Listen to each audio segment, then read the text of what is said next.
कौन बनेगा नेता। नगर निगम के चुनाव पास आने वाले थे। पूरे कानपुर शहर में टिकट को लेकर मारामारी शुरू थी, लेकिन सबसे ज्यादा चर्चा में वार्ड नंबर 40 की सीट थी। वो इसलिए क्योंकि इस बार वहां की सीट महिला के लिए आरक्षित थी। अब सवाल ये था कि चुनाव लड़ेगा कौन। इससे पहले ठाकुर साहब वहां से पार्षद थे और इस बार उन्होंने अपनी पत्नी सीमा ठाकुर को टिकट दिलवाई और ठाकुर साहब की शान के कारण सीमा जी ने 20,000 वोटों से चुनाव जीत लिया। अरे बधाई हो सीमा भाभी, अब तो आप वार्ड की पार्षद बन गई हैं। अब तो हमारे काम आप ही करवाएंगी। अरे ये तो सिर्फ नाम की पार्षद बनी है, वो तो महिला सीट आ गई, वरना पार्षद तो मुझे ही बनना था। अब भले ही चेहरा इसका होगा लेकिन पावर तो मेरी ही होगी। अरे वाह भाई साहब, क्या दिमाग लगाया है आपने भी। आइए आप लोग, खाना लगा दिया है सबके लिए। सीमा जी पार्षद बन चुकी थीं, फिर भी उनकी एक ना चलती। सारे काम ठाकुर साहब खुद ही संभाल लेते और जहां जरूरत पड़ती वहां सीमा जी का अंगूठा लगवा लेते। सीमा जी ज्यादा पढ़ी लिखी भी नहीं थी। एक दिन ठाकुर साहब और सीमा एक प्रोग्राम में जाते हैं। अरे ठाकुर साहब, आप आ गए। ओहो, पार्षद मैडम भी आ गई हैं। स्वागत है आप दोनों का। लगता है हमारे पार्षद फंड का सही इस्तेमाल हो रहा है। चलिए अब उद्घाटन करते हैं। ये लीजिए ठाकुर साहब कैची, आप ही सबसे पहले प्रवेश कीजिए।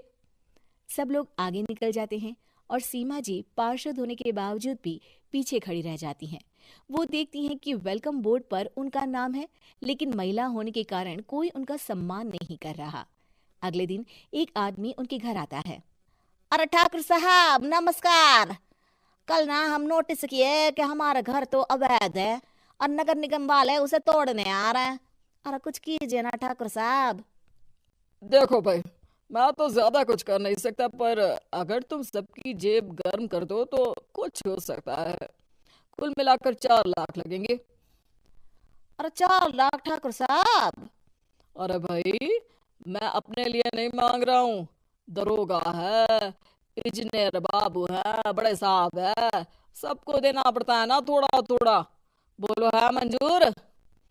तभी वहां अचानक सीमा जी आ जाती हैं। अरे ये आप क्या कर रहे हैं? पहले इन्हीं लोगों से तो आपने वोट मांगे, अब इनसे ही पैसे ले रहे हो। अरे चुप रहो तुम। तुम्हारा काम है सिर्फ अंगूठा लगाना, तुम वही किया करो। मुझे दूसरे काम तुम मत सिखाओ, समझी? और तुम ना जाओ, अब पैसे लेकर आओ, वरना जेसीबी किसी भी वक्त आती होगी। सब कुछ ऐसे ही चलते रहता है। एक दिन सीमा जी और ठाकुर साहब को एक लोकल मीटिंग में बुलाया जाता है।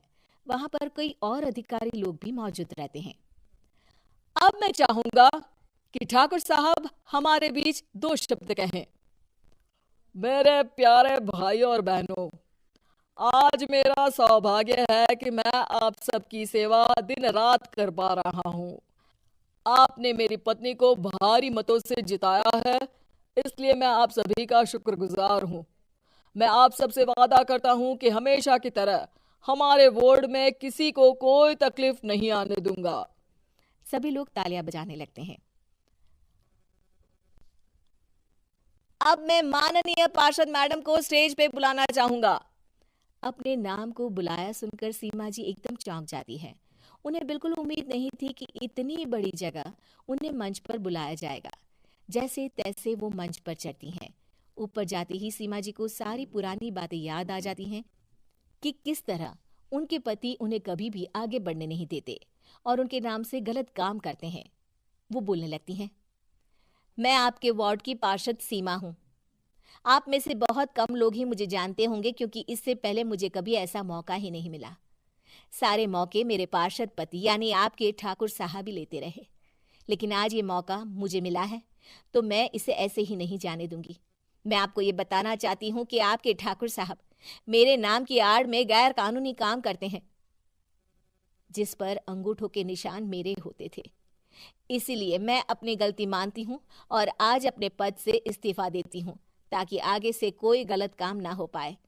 अब फैसला आप सबके हाथ में है कि आप हमें क्या सजा देना चाहते हैं। सीमा जी की बातें सुनकर ठाकुर साहब के चेहरे का रंग उड़ जाता है। और वो शर्म से मुंह नीचा करके वहां से चले जाते हैं और पद से इस्तीफा देकर ही सही सीमा जी अपने आप में आत्मविश्वास महसूस करती